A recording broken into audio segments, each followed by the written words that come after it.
This episode in particular has been something that I really want to put out there because the most ironic podcast I have done yet today. I can't be happy unless all these outside circumstances are A, B, C, D in that order.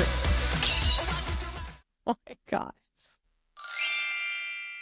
1, 2, 3, 4. Hello, and welcome to Bless Your Heart podcast. I'm your host, Laura Hartnett, and today we are going to be talking about cognitive distortions and attitudes, moods, perspectives, okay? Because I'll tell you what, I don't even know what that sound was. The most ironic thing right now that you have to know about is, here I am. I'm literally going to be talking all about tenacity and just, pushing through adversity. And this episode in particular has been something that I really want to put out there because honestly, I feel like this is going to be one of the most important episodes and life-changing episodes for anyone who's listening. And the reason why I'm telling you that is because this has been something that has changed my life. And when I've shared it with people that I know and clients, it's been an eye-opener for them too. And I mean, just to tell you, even just to make today's podcast has been crazy. I actually recorded this on a late night Sunday and I went to edit it this, the day before, and I have been working like a crazy person. We are completely doing an overhaul at the salon. We are changing out our POS system. We're changing out our software. We're doing all of our inventory. We're working like crazy extra. My son's birthday is tomorrow. I am, getting certified for all of this other stuff for financial advising because that's something that I'm very passionate about. I have all of these plates spinning. And then I was like, okay, I got to just get this thing edited. And I got home late from work because it's one of my late nights working. And I just ran in here and I was just like, okay, you know what? The good news is all I have to do is edit because I'm at the final, and you know what? I'm getting pretty good at this editing and getting like a little bit faster. So this is going to take me very long and I'm going to have like all night to just sit back and relax and maybe even study for some of these tests and certifications that I'm getting. But as life would have it, okay, I go to look on my computer and sure enough, I go to listen and edit and my microphone was never recording. So none of my mic was synced. There was just like the audio that it was using to record was the one from the computer. And so it sounded really tinny and awful. And I was like, I cannot put this out. I have to redo this. So I go and I set up my computer and my whole setup that you're seeing right now. This is me on a late after work night where I am like pushing through today, guys. And I am like, no, I'm not doing this. And I go and I set up my computer and then I kid you not, the recording software that I used to record had a whole new update. And I was like, oh my gosh. And it had a whole new look. And it was like throwing me because I had to figure out where all the buttons were again and like figure out how to use it again because it has a whole new face and with this new update. So I'm like, okay, I finally get it all set up. All my computers, everything else is set up. And I go to record. And then I kid you not, the video is completely lagging, terrible video quality. I'm talking like I would be like this. And then all of a sudden, like 10 seconds later, you'd hear like the audio. And I was like, okay, once again, like what on earth is going on? And I am not a tech savvy person. And I don't know about you guys, but because I'm not a tech savvy person and there is so much that I don't even know where to start whenever there's like glitching or issues like this happening, that I was just like, I don't even know, what do I do? And so I try to restart my computer. I try to first think maybe it's my Wi-Fi. I hook up my phone to my computer and do my hotspot just to test it and see if that's working. Okay, that didn't work. Here I am just troubleshooting through all the different possibilities. So the next thing I tried, basically what you need to understand, because I had multiple steps. Like, in addition to that, I had to do a camera software update. Like, turns out my webcam that is my camera that I'm using had to be updated as well. Like, all these things happened, and then like I finally am like sitting down, and it's just been like, then my actual camera battery died, and I have like an endless like one that plugs in. So I was like, how is that even dead? Like, how is that not working right now? Like, it's plugged in. I did that on purpose so that I would never have these issues. So the moral of the story is, this is the mindset that I had to have today. Okay, this is what gets me when everybody talks to me and they're just like, how did you do it? Like, how did you go through everything that you're going through and you still have a smile on your face?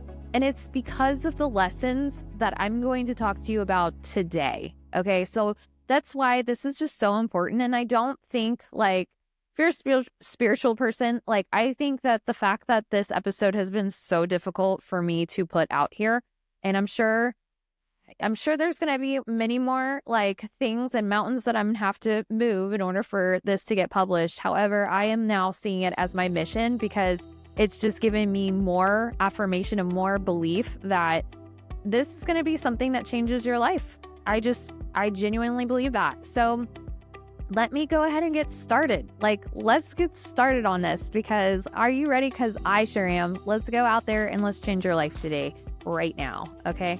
So basically it all started, I was reading this parenting book, and I ended up, getting matched with a counselor because I was freaking out and just not knowing how to parent. And I read in the back, it talked about, this telecounseling that I've talked about before. But I ended up, let me back up. If I seem a little bit all over the place, it's because of the day I've had. But so basically, I ended up getting matched up through this telecounseling service that I reached out to a counselor who recommended me reading this book. Okay. And the book is The Feeling Good Handbook by David Burns. Okay. I will try to link everything in the description for you so that you can, if you're interested in reading this book. It is very large. Okay. However, and it's a whole handbook, so there's lots of like things you can write in, and you can do exercises and things of that nature, which I really believe in. It really helped me kind of sort out a lot of things. But basically, a little backstory about this guy is he is one of the innovators of cognitive therapy. What cognitive therapy is how your thoughts and your attitudes, and not your external events and circumstances, create your moods. So he believes that it's not the actual event taking place or circumstances that you're encountering that creates your perspective or your mood. It's actually your perspective. Okay. So let me say that one more time. So cognitive therapy is your thoughts and attitudes, and not your external events that create your moods. Okay.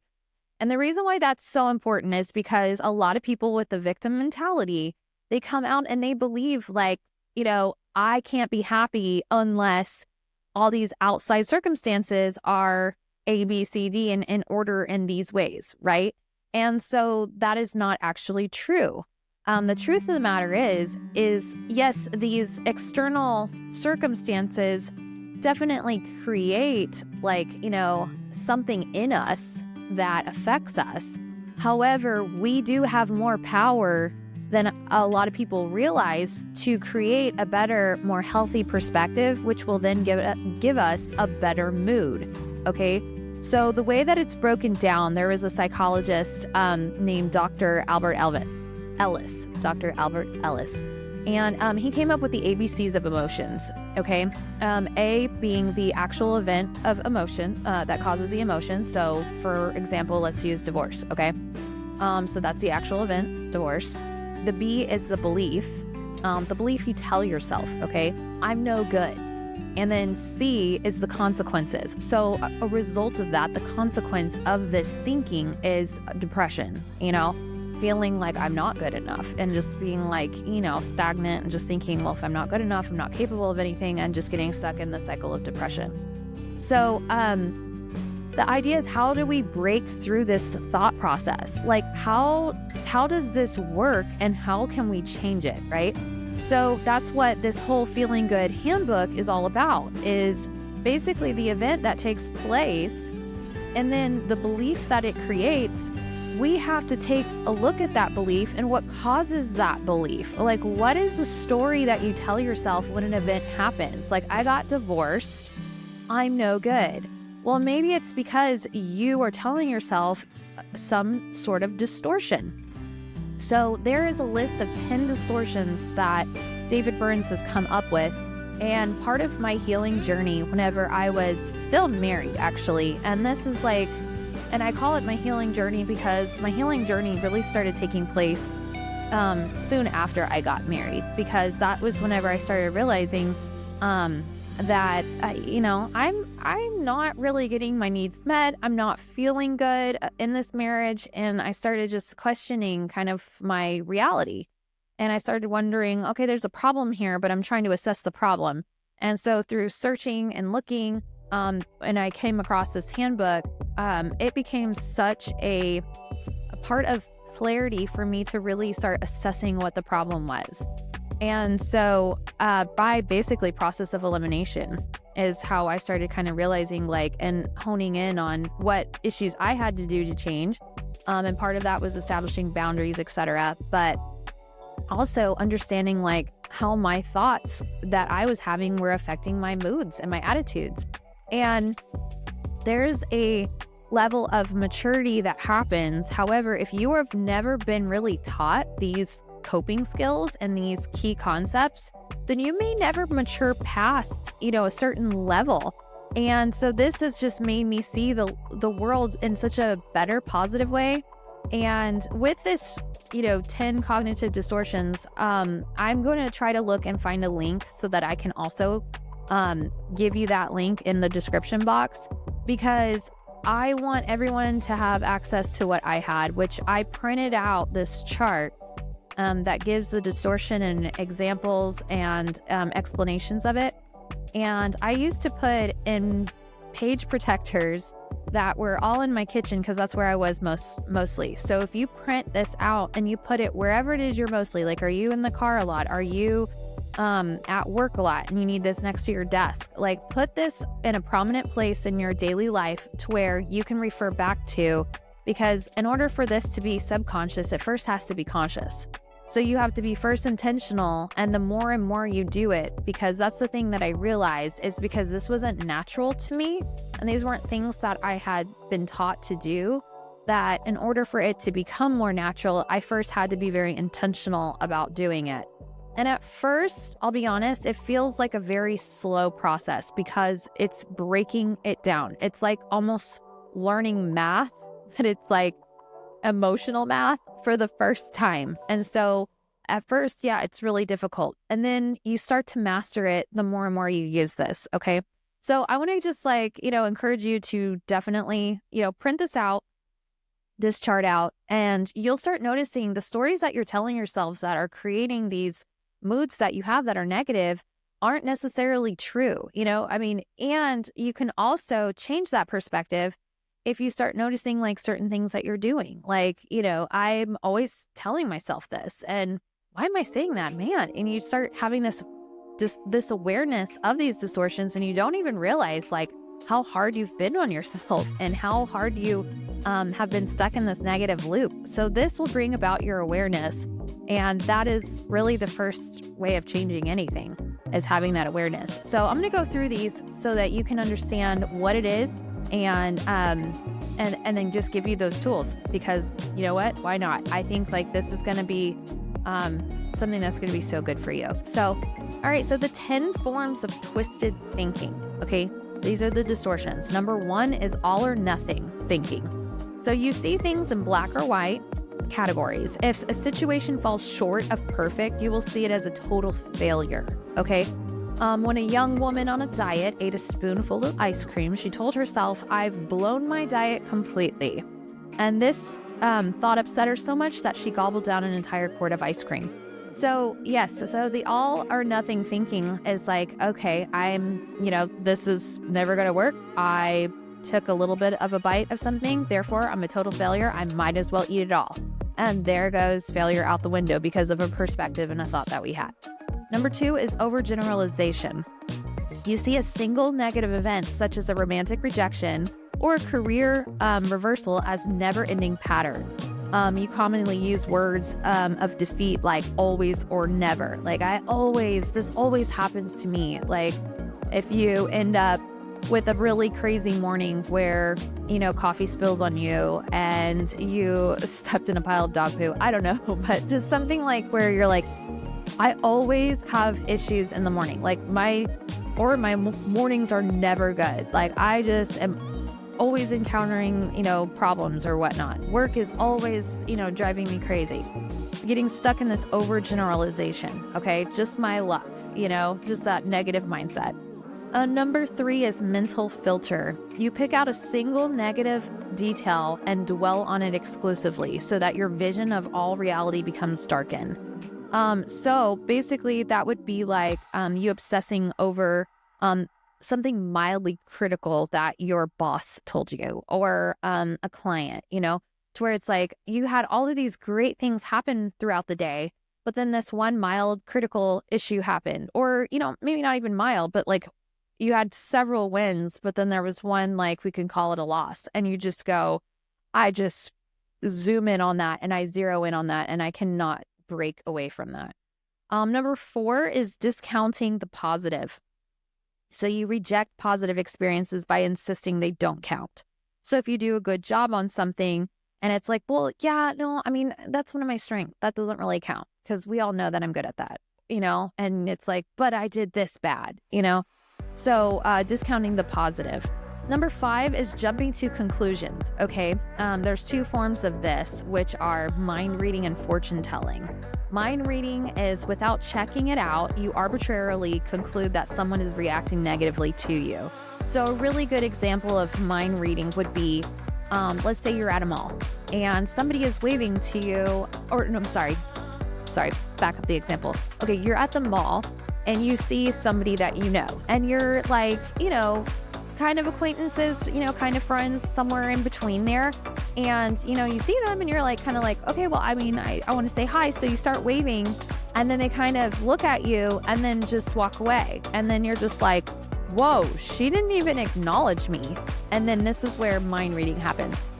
Is she mad at me? Like, what did I do? Why does she not even care about me? Like, okay, she's just one of those mean girls that just has already decided that, I'm just not important and she wants to make herself important. And then you just go off on this whole entire internal dialogue when really what you don't know is maybe she was having, she just went to an eye appointment. She just had her eyes dilated and she's seeing slightly blurry and she didn't even notice you. Or she was looking very much closely right behind you at a sales sign that she was trying to read and going oh, and then she just walked on because you were just completely outside of her vision. She just didn't even see you.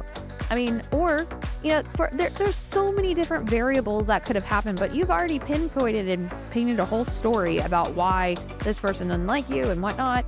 And I see that happening so much in and just my line of work and just working with a lot of women and things of that nature. I feel like this is one that we often encounter so many times, I have a few clients that have just different personalities. Not clients. I have a few workers that have different personalities.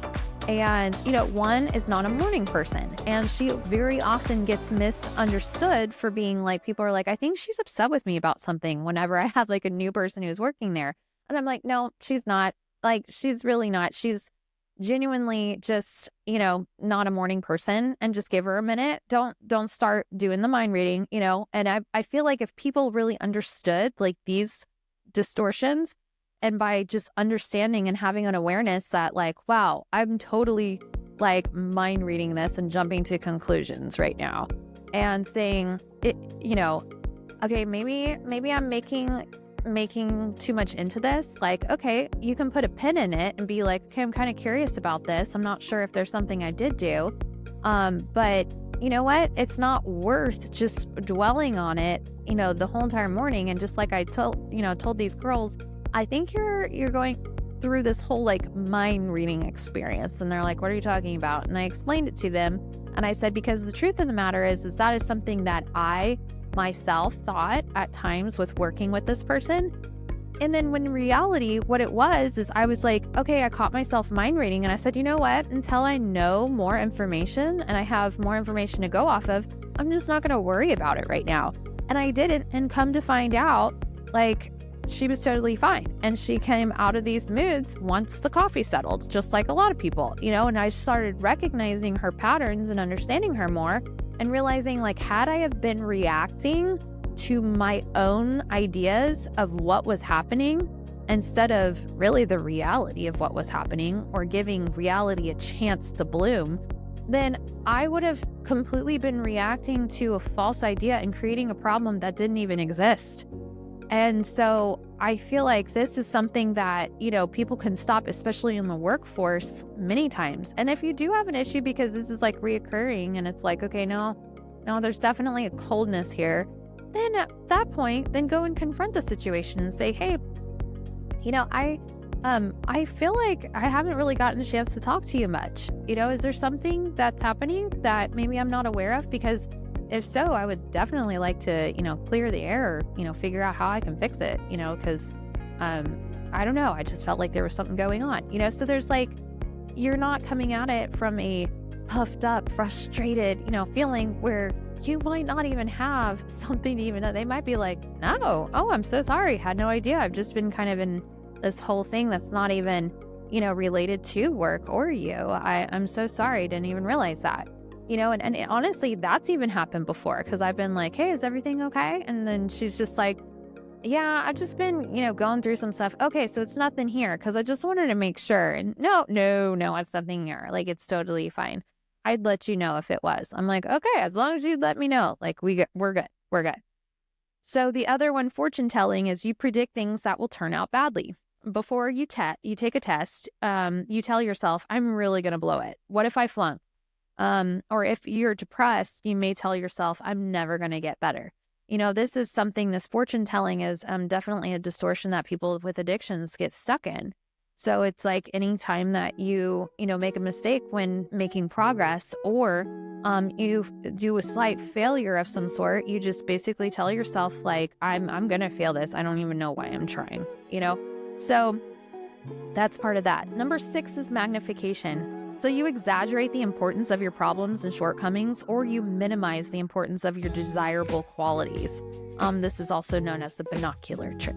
So, this is just, basically saying, and I have a tendency of doing this for sure, because I just kind of go down this whole snowballing effect of like, oh my gosh, if I am not on time to work today, then this client is going to think I'm just completely all over the place. She's going to be judging my work because she's going to be worried whether or not like I'm in a, crazy state, or if I can do her hair well. I mean, it's like I can start very easily snowballing because it's like there's a small chance that I might like make a mistake at the very beginning, and I totally magnify that mistake. Number 7 is emotional reasoning. You assume that your negative emotions necessarily reflect the way things really are. I feel terrified about going on airplanes, so it must be dangerous to fly. Or I feel angry. This proves I'm being treated unfairly. Or I feel so inferior. This means I'm a second-rate person. Or I feel hopeless. I must really be hopeless. So emotional reasoning, in the terms of like, I feel angry, so this proves I'm being treated unfairly. I remember just having like one of my workers who she was angry at the fact that I wasn't able to do things at the salon. And ironically, the reason why I wasn't able to progress in some of the things that I was putting in, systems that I was putting into place, like increasing and creating a tiered commission, was because I was actually having to work more to make up for the time that she was taking off of work. And so she was over here saying, I'm angry because I'm not getting an increase in tiered commission to where now I'm making more money. I mean, I'm, bringing in more clients. So if we had a tiered commission, then I would be making more money than what I'm making now. And so she was angry at that. And she was feeling like I was treating her poorly. And I had to sit her down and I had to actually write out a whole list of all of the days that she missed and explain to her percentage-wise of the days she was scheduled to work. This is the high percentage of the amount of time that she missed work. And guess what happens is because if you're not working behind the chair, I'm having to make up for that deficit. And how am I supposed to make up for that deficit and also carry on making progress from on the other side of the chair? There's only 24 hours in the day. So I was like, if you committed more to doing your part and not going off and having a reason to schedule A, B, and C, the reason why you're not at work, then maybe you're right. Like, yes, you are starting to fill up your books. However, you're not even, to be honest, even remotely close to my tiered commission scale that I'm putting into place. So the reality of the situation is I was the one that was actually not, being treated fairly, and she was not giving me the benefit of the doubt and taking responsibility for her part in her own situation. And she was shifting blame. So emotional reasoning. Should statements. You tell yourself that things should be the way you hoped or expected them to be. After playing a difficult piece on the piano, a gifted pianist told herself, I shouldn't have made so many mistakes. This made her feel so disgusted that she quit practicing for several days. So this is the must, the oughts, and have tos are similar offenders of this, okay? So I should be better. I shouldn't have done that. This makes me just a bad person, because of all of that, okay? The number 9 is labeling. This is another one that I feel like a lot of people do. Labeling is an extreme form of all or nothing thinking. So instead of saying I made a mistake, you attach your negative label to yourself as I'm a loser. So you just skip over I made a mistake, to basically saying I am a mistake, I'm a failure, I am all things that are bad. Okay. And so you should start labeling these. Or if somebody, angers you or frustrates you, then you just are quick to say they're a complete jerk, So you can also label others as well. So this will definitely impede, and create, a lot of people do this with the word narcissist. Okay. You see girls that are just seeing somebody who's selfish and they are so quick to throw out the label narcissist, for instance. After doing a ton of extensive research about it, I am not a psychiatrist that can diagnose somebody. However, yes, I have understood that there is a difference between being selfish, being immature, and being a narcissist, a sociopath, and a psychopath. Okay. So there is different qualities that are, assigned or given to each of these different personality disorders. But so many people are so quick to just, go oh, he's being this. And I'm like, honestly, he's not a narcissist. He's just flat out immature. Narcissist is a deficiency where they literally cannot have any empathy. Whereas, a person who's just selfish or immature, it's okay, they're in their fun stage of life and they're just being really stupid. And yes, they're not, are they capable of having empathy? Yeah, but they're just not really focused on anybody but themselves right now. It's not a incapacity to have, empathy. It's just it's a lack of priority of empathy. Number 10 is personalization and blame. Personalization occurs when you hold yourself personally responsible for an event that isn't entirely under your control. So when a woman received a note that her child was having difficulties at school, she told herself, this shows what a bad mother I am, instead of trying to pinpoint the cause of the problem so that she could be helpful to her child. So when another woman's husband beat her, she told herself, if only I was better, he wouldn't beat me. Personalization leads to guilt, shame, and feelings of inadequacy. So these are a list of the 10 cognitive distortions. And this is definitely something that I would just say is, write these down, take these notes, or click on the link that's in the, all the description and everything, and try to print that out so that you have this, and be aware of all of these things that you tell yourself, because what ends up happening is we think that an event happens, and then when we react, we just don't even realize that it's not event reaction. That's actually not understanding the step that is the most critical part, which is the in-between step, because it is event happens, story you tell yourself that leads to the reaction. So if you want to be better at responding to somebody and not reacting to somebody, then you have to understand and sit back and go, okay, whoo, that really triggered me. That really made me upset. Why?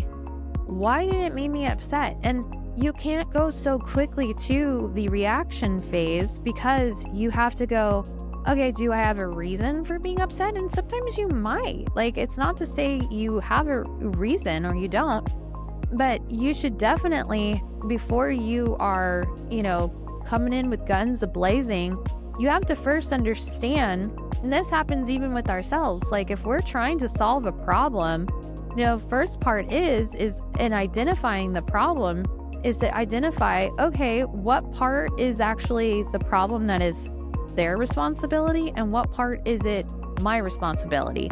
Like maybe the offense is not, as large of, or deserving of a reaction. And yes, this is all, subjective, but maybe somebody offends you, but because of a history of these issues that have happened, in your life, they are paying for the offense of themselves and many others before. And so your reaction is way larger than the offense. And so it's like, if you are so quick to jump to the reaction, then you haven't yet looked at the possibility of the distortion that you're telling yourself, where you might be going, okay, the guy before him, let's say you're dating, the guy before him had cheated on me, and so clearly he's a cheater. So that would be considered labeling. You've already taken this experience where it's like he's been secretive, and you're labeling him a cheater. Well, maybe what you don't realize is that you're also, fortune telling and mind reading and saying like he has done all of these things as a result of this secrecy. What if in reality he was trying to create like this whole plan and romantic, weekend away, and you basically just got in and just started making all these assumptions because the guy before, when he was acting like this, was a complete cheater. So it's like, before, and hey, you know what? Truth of the matter is maybe he is, but it doesn't help the situation at all if you come into a conversation with guns a-blazing that you're just, this is going to happen and this is just terrible, and and you're just fight or flight, and you're not even capable of, having this conversation, to be honest, because you're in just pure anger mode, So this helps you just diffuse the situation and understand and take responsibility for what you need to take responsibility for. And it also will bring up an awareness of maybe like a past history and issues that you're having. So if you're able to do that, like that would be really helpful for the sake of, moving forward. What I always tell my girls at work too is, you have to understand is we're working together. We're all going to be here and conflict is going to happen. But you have to make a decision right now. Are you going to, with every conversation, make sure that we're solving problems? Like if we approach conflict where my goal here is to solve a problem, it's like, okay, well, there could be two things. You could be, my goal here is to just prove that I'm right and you've wronged me.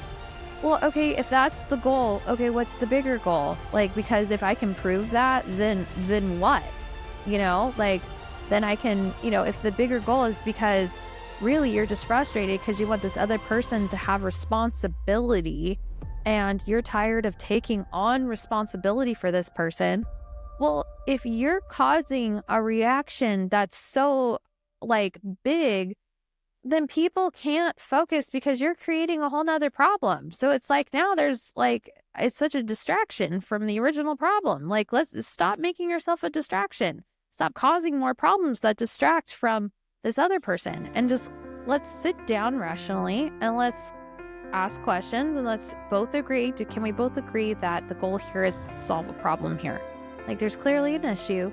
So how can we solve it? Like, let's be on the same team, because then that keeps you from being on a divided front. And how can we be more stand united? This is a problem for both of us. This is really what's great with conflict resolution in marriage too. And it all goes back to, what is the story you're telling yourself? What distortion are you experiencing that is causing this emotion in you? So, common self-defeating attitudes and fears. So he goes in here and he talks, like, through all this whole book about, how to break down this and how to actually process all of this information, and how to basically create a more positive and better mindset that is more helpful to just anything that you're going through. So, if I approached life in the past, few years, especially with the mindset of just like, every time that I encountered adversity whenever I was building my salon, like, you have to understand, like, I opened during the day that the world shut down. Like, I was like, what? Like, now what do I do? So then I tried to get SBA loans. And then I encountered, it was like the worst version of give a mouse a cookie like I have ever experienced, because it was just, if you give Laura a salon, it'll create another problem, and then it'll create another problem, and then it'll create another problem. And, like trying to apply for SBA loans, here I am applying for SBA loans, and I don't get help in all of the ways, because I didn't have proof of lost revenue, because I hadn't opened yet. So I didn't qualify for some of the help that everybody else got. And then whenever I got one of the SBA loans, which was one of the PPP loan, all of a sudden it came time to apply for forgiveness. And unfortunately, my accountant that was helping me at the time, and I didn't know anything about this. I had never known what I even applied for. He's like, let me just help you. I'll get all this for you. That accountant passed away. He had a freak accident and hit his head and ended up having such a traumatic brain injury that he died. And I'm like, okay, so now Bank of America is over here calling me saying, hey, Laura, like, you never applied for loan forgiveness, so you owe us this many thousands of dollars. And I'm like, I have to do what? How do I do that? Like, I need to, so I had to like figure out that. So it's just like, I could have said at any point of this always happens. I'm never going to make it. This will never work. I am such a loser. I am not good at business. I am bad at this. There's so many distortions that I could have gotten stuck in and had like an endless loop of all the reasons why I shouldn't be successful. But because I just acknowledged anytime one of those came into my heart, that it was exactly that when it presented itself in such a manner that it was a distortion, like, I am bad at this, I just went, because it presented itself as such a clear distortion, then this must not be true, is what I told myself. The fact that it was so obviously presented this way is actually proof of the opposite, that this isn't true. This is just an opportunity for me to think something different, but I have to intentionally think that. So what I did is reframed it to say, I am going through a lot, and I had empathy and sympathy for myself, and say, so this is hard, and Laura, I'm sorry that this is hard, but you're going to get through this, because really that's the only thing that changes or is different between somebody who gives up and somebody who wins, is somebody who just doesn't accept defeat. Like, it's just somebody who tries another time. And so eventually, the more times you try, you're going to eventually start turning those into wins. And sometimes you get a loss right after. and then you win again. And it's just, the odds are never going to be that you just keep on losing. It's just the person who wins is the person who just decided to try one more time. And so I just, through the course of all of that, I just kind of decided, I want to try again. And yeah, I think that there are certain businesses that didn't, make it, because the things that I had to do in order for my salon to work during that time was I had to give up a lot. And some people just aren't willing to give up that. And that's okay, because you prioritize different things as being more important, deserving of your time and effort. And that's a choice you make. And the consequence of that is ABC. And also the consequence of you showing up every day and pushing through adversity is a result of success. Like, success is the result of that. So it's just, how many times are you willing to, and that's for relationships, that's for anything, and at what point do you say, this isn't worth my time, this isn't worth, this, and that is when you say, my time is better spent over here. And, and then you close this chapter and you move on and you start something new. And you don't say, I'm a failure, my business failed. It's like, I could say, like, my marriage failed. And there's many times where I felt in many situations that it's like, I'm bad at relationships. Like, maybe I'm just bad at this. And then I realized that's not fair to say to myself. Like, that's just not fair to say. I think, somebody who has a growth mindset is good at relationships. I think somebody who's willing to grow is good at relationships, because it's the people that aren't willing to grow and aren't willing to change, evolve, really. Like, not change, evolve. And I think a lot of people get stuck on that. You're trying to change me. And it's like, no, I'm actually trying to grow you. I'm trying to evolve you. I'm trying to get you to grow better. And it's not because I'm trying to change you. Actually, I am. Like, you should be. You should be wanting to change. So, but not the core of you. Like, if that's the issue, then yeah, you just need to find somebody all new. But we should all be trying to strive to be better, is my whole point. But I just wanted to share all of this with you because I just found it really funny that, yes, I am drinking coffee because this has been just one long day. And like I said, I am fighting through every adversity in order to give you guys, like, even this recording right now. But it's because it's something that I just wanted to show up and I wanted to prove, is that I had made a decision that I am releasing these things. And you know what? If ever there's a time where something doesn't work out and I can't release one on the Thursday that I said I'm going to release it, then you know what?